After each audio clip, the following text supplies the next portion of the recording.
Adios Mbappé, le Real Madrid a trouvé mieux. Le Real Madrid pourrait s'intéresser à l'attaquant de Naples Victor Osimhen s'il ne parvient pas à recruter Erling Haaland ou Kylian Mbappé. Selon Sport, Los Blancos pourrait faire une offre pour le Nigérian au cas où il ne pourrait signer aucune de leurs deux cibles principales, Mbappé et Haaland, avec une transaction de l'ordre de 130 millions d'euros, 112 millions de livres, 141 millions de dollars, envisagée par le président Florentino Pérez. Le directeur sportif du Napoli, Mauro Meluso, s'est exprimé sur l'avenir d'Osimhen au cours des dernières semaines, alors que des liens concernant un nouveau contrat continuent de circuler, nous travaillons en coulisses. Il y a beaucoup de rapports parce qu'évidemment les gens doivent parler, mais nous travaillons de manière réservée et nous verrons dans les prochaines semaines. Osimhen est actuellement sur le point de signer un nouveau contrat avec Naples, champion de Serie A en titre, qui prolongerait son séjour au club jusqu'en 2028. Toutefois, le nouveau contrat comprendrait probablement une clause libératoire de 130 millions d'euros, que l'équipe de Carlo Ancelotti serait prête à abandonner pour s'attacher les services du joueur. Les Madrilènes sont à la recherche d'une grosse somme d'argent pour renforcer leurs options offensives à l'approche de la saison 2024 à 25, alors qu'ils cherchent à fournir à l'international anglais Jude Bellingham des renforts supplémentaires. Alors que le club a un œil sur la prochaine fenêtre de transfert, il doit maintenant se concentrer sur le match contre Villarreal dimanche pour tenter de réduire l'écart avec le leader du championnat, Gérone. Le geste plein de classe de Carlo Ancelotti envers Xavi. Ces dernières semaines, le FC Barcelone et Xavi Hernandez ont fait l'objet d'une attention particulière. Les Catalans ont perdu leurs deux derniers matchs contre Girona et Royal Antwerp, ce qui fait partie d'une série de 4 défaites sur les 9 derniers matchs.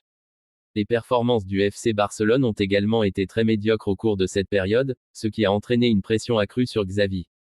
Les dirigeants du club ont également fait part de leur déception et il ne fait aucun doute que son poste pourrait être remis en question au cours des prochains matchs. Lors de sa conférence de presse d'avant-match, via MD, avant le match de dimanche contre Villarreal, l'entraîneur du Real Madrid, Carlo Ancelotti, a parlé de la situation de Xavi et de la pression managériale dans son ensemble. En général, il est normal qu'un entraîneur soit critiqué. Nous devons les accepter et chacun peut ensuite choisir les critiques qu'il considère comme justes ou injustes. Le jugement des entraîneurs n'est basé que sur les résultats. Personne ne se soucie de la méthodologie de l'entraîneur ou de sa capacité à gérer le vestiaire. Ce qui compte, c'est qu'il gagne ou qu'il ne gagne pas, et Xavi le sait très bien. Pour moi, c'est un grand entraîneur. À tort ou à raison, les managers sont souvent à deux doigts de passer sous le bistouri après quelques mauvais résultats. Xavi est dans cette situation à Barcelone, et la seule façon de s'en sortir est de recommencer à gagner. Real Madrid, rupture des ligaments croisés confirmée pour David Alaba. Terrible nouvelle pour le Real Madrid et l'Autriche.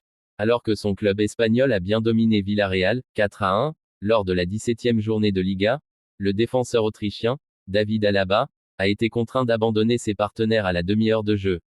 En effet, après une belle montée pour récupérer un ballon dans les pieds d'un adversaire, l'ancien du Bayern s'est écroulé au sol, criant de douleur. Les examens médicaux effectués après le match ont confirmé le pire pronostic, rupture du ligament croisé antérieur. Il ne jouera plus cette saison avec le Real Madrid. Après les examens effectués sur notre joueur David Alaba, il a été diagnostiqué une rupture du ligament croisé antérieur du genou gauche. Le joueur sera opéré dans les prochains jours, est-il écrit dans le communiqué officiel du Real Madrid, publié quelques minutes après la fin du match dimanche soir. C'est un nouveau coup dur pour les merengues qui restent avec deux défenseurs centraux à disposition et ne fermeront donc pas la porte à un probable renfort cet hiver. Pourquoi l'épaule de Jude Bellingham pourrait devenir un gros problème pour le Real Madrid et la sélection anglaise?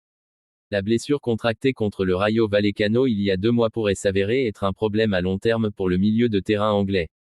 Jude Bellingham ne voulait pas se relever. Mais il fallait bien qu'il se relève. Jude Bellingham se relève toujours. Pourtant, il ne s'est pas relevé. Bellingham s'affaisse sur la pelouse du Bernabeu. Les spéculations ont immédiatement commencé. Rupture des ligaments, cheville cassée, commotion cérébrale, déchirure musculaire. Qu'est-ce qui pourrait bien empêcher ce surhomme de jouer? La réponse n'est rien de tout cela. Bellingham s'est en fait déboîté l'épaule gauche. Un peu de bandage autour de la blessure et il pouvait continuer à jouer.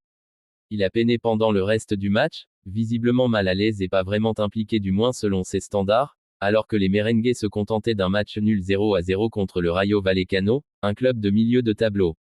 C'était il y a 6 semaines, et Bellingham a toujours été aligné depuis. Mais il y a 15 jours, il est apparu que le meilleur buteur de la Liga pourrait avoir besoin d'une intervention chirurgicale, une opération qui pourrait mettre un terme à sa saison, entraver les chances de titre du Real Madrid et potentiellement l'empêcher de participer à l'Euro 2024. Le destin de l'Angleterre repose sur les épaules de Bellingham, et l'une d'entre elles pourrait ne pas être totalement au point. Comment la blessure s'est produite? La chute de Bellingham semblait plutôt anodine.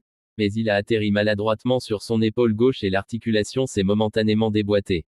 Il a eu besoin de soins intensifs, d'un bandage lourd et de quelques minutes de récupération, mais il a rapidement été ramené sur le terrain. Le milieu de terrain est resté un peu en retrait jusqu'à la fin du match.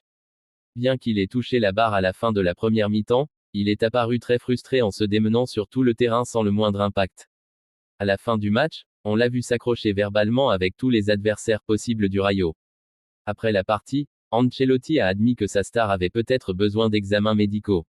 Mais quelques jours plus tard, avant le match de Madrid contre Braga, l'entraîneur a insisté sur le fait qu'il serait prêt à jouer. Il n'a pas fait tout l'entraînement, pour éviter les coups, mais il s'est senti bien dans ses déplacements, a déclaré Ancelotti aux journalistes. Il jouera probablement demain, mais je l'évaluerai avec lui demain. Les analyses effectuées ont débouché sur une indisponibilité de Bellingham. Et son absence contre Valence la semaine suivante a été inquiétante. C'est alors que tout s'est compliqué. Bien qu'il n'ait pas pu jouer pour Madrid, Bellingham a été convoqué en sélection anglaise.